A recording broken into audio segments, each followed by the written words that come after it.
துன்பப்படுகிறான்? அரசே, இவர் நோயாளி.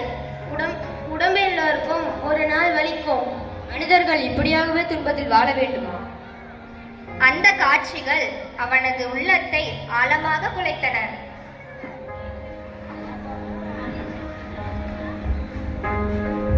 ஏன் இவரை சுற்றி அனைவரும் அழைக்கின்றனர்? இவர் எந்த அசையுமின்றி அப்படியே படுத்திருக்கிறார். அரசே, இவர் இறந்து விட்டார்.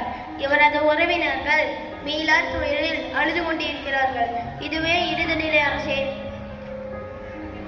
காட்சி 4. துறவியின் சந்திப்பு.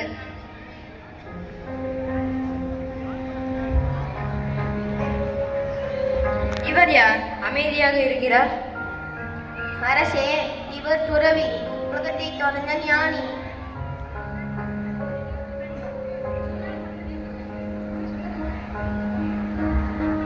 வணக்கம் முனிவரே, நீங்கள் இவ்வளவு அமைதியாக இருக்கிறீங்களே, எப்படி?